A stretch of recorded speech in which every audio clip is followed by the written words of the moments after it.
Good morning, students. In previous class, we have completed chapter 3, isn't it?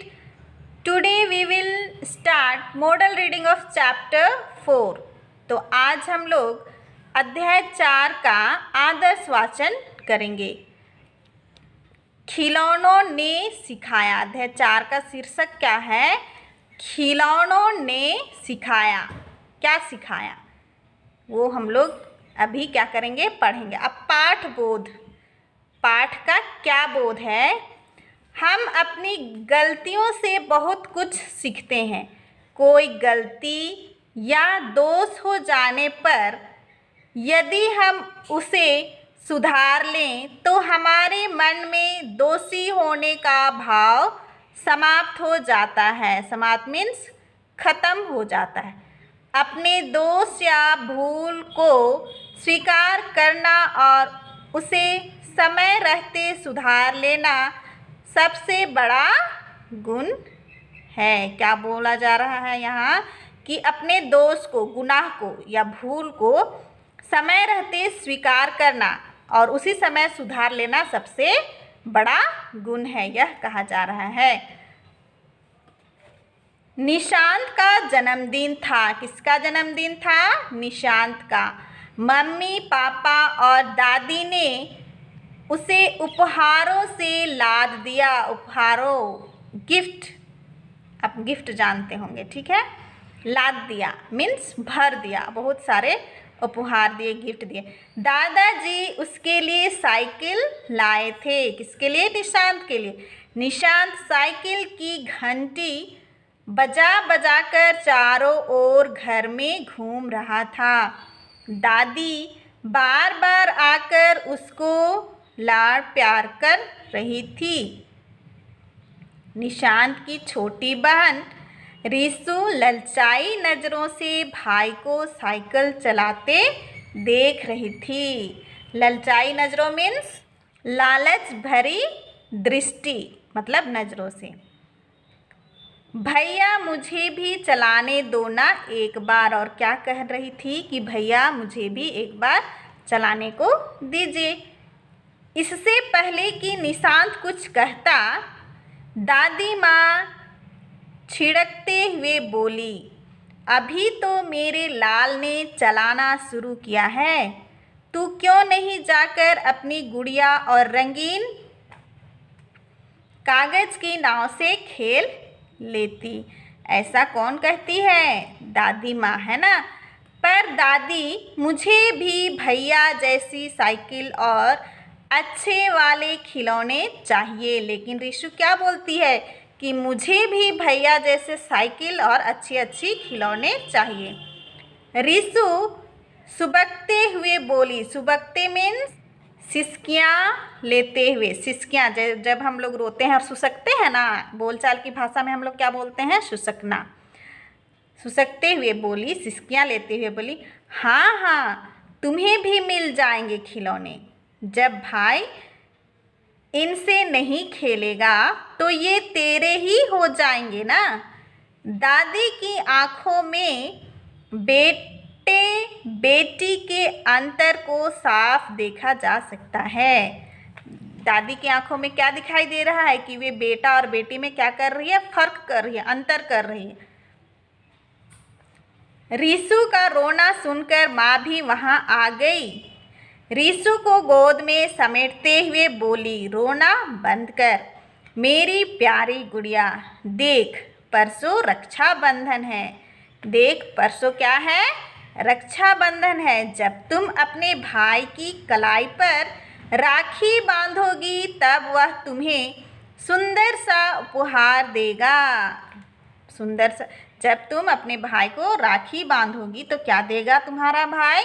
उपहार देगा, सुंदर उपहार देगा। ऐसा बोलकर वो रिसु को उसकी मम्मी क्या कराती है? चुप कराती है। माँ के मुख से रक्षाबंधन और उपहार की बात सुनकर रिसु के चेहरे पर चमक आ गई।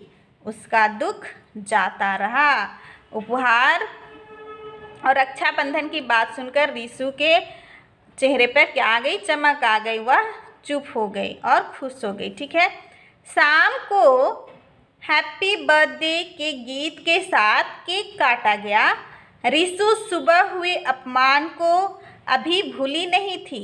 सुबह के अपमान को रिशु भूली नहीं थी, इसलिए भाई को मिले उपहारों को उसने हाथ नहीं लगाया। देखिए यहाँ क्या की रिशु कि सुबह में जो उसको अपमान मिला था उसको शाम तक नहीं भूली थी, और भाई के उपहार गिफ्ट को अभी तक हाथ भी नहीं लगाई थी। ठीक है। निशांत ने भी बहन को मनाना जरूरी नहीं समझा। वह अपनी बहन को मनाया भी नहीं और ज़रूरी भी नहीं समझा कि उसको हम क्या करें, मनाएं। रात में खेलकूद से थककर दोनों बच्चे सो गए। गहरी नींद में सोते ही निशांत ने अपने आप को खिलौनों से घिरा पाया। कैसे पाया? खिलौनों से घिरा पाया। वे सब अचानक मानो जीवित हो उठे थे। जीवित मीन्स जिंदा हो गए थे। कौन? खिलौने।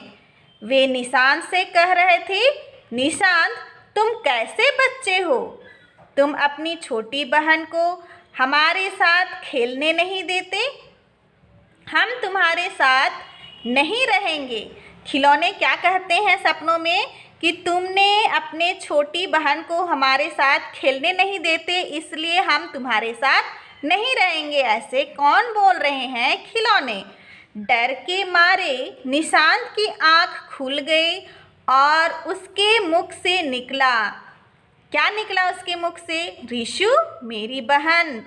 देखा तो रिशु पास ही बिस्तर पर घोड़े बेचकर सो रही थी। घोड़े बेचकर सोना मीन्स घोड़े बेचकर सो रही थी, मतलब बहुत ही गहरी नींद में सो रही थी।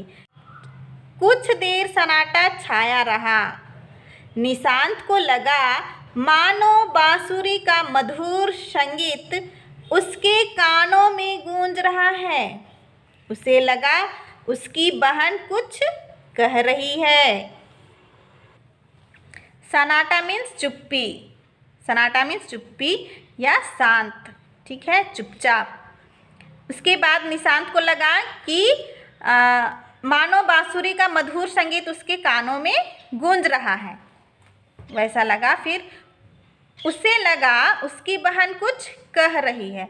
एक तो ऐसा लग रहा है सपना में कि उसके कानों में बांसुरी की मधुर आवाज़ सुनाई दे रही है और उसकी बहन कुछ कह रही है। दोस्तों मेरे भाई को मत सताओ। क्या क्या सुनाई दे रही है कि उसकी बहन यह कह रही है कि दोस्तों मेरे भाई को मत सताओ, उसे छोड़कर कहीं मत जाओ, उससे भूल हुई है, उसे क्षमा कर दो। क्षमा कर दो मीन्स माफ़ कर दो। उसके बाद निशांत ने सोती हुई बहन के सामने कान पकड़कर कहा, मुझे माफ़ कर दे मेरी बहन। उसके बाद निशांत अपनी सोती हुई बहन के सामने अपनी कान पकड़कर क्या कहा? मुझे माफ़ कर दे मेरी बहन, मुझसे गलती हो गई। अब से हम दोनों मिलकर खिलौनों से खेलेंगे। मैं दादी माँ से कहूँगा कि वे हम दोनों में अंतर ना करे, भेद ना करे, न किया करे। ऐसा कहकर निशांत प्यार से बहन का सिर सहलाने लगा। वह सोचने लगा कि मम्मी से कहकर वह रिशु के लिए रक्षाबंधन पर अपने जोड़े हुए पैसों से मीन्स जमा किए हुए पैसों से सुंदर रंगीन साइकिल लाएगा। ऐसा सोचते सोचते उसने आगे बढ़कर बहन का माथा चूम लिया। तो इस तरह से इस कहानी का शीर्षक क्या था? खिलौनों ने सिखाया। तो यह सही बात है कि सपनों में क्या करता है निशांत? सपने देखता है कि खिलौने क्या हो जाते हैं? जीवित हो जाते हैं। और उन्होंने ही निशांत को सही शिक्षा दी। तो इस तरह से हमारा यह आज का अध्याय 4 खिलौनों ने सिखलाया का आदर्श वाचन समाप्त होता है। तो प्यारे बच्चों, आप इस अध्याय को क्या कीजिएगा, घर पर पढ़िएगा। धन्यवाद। आपका दिन मंगलमय हो।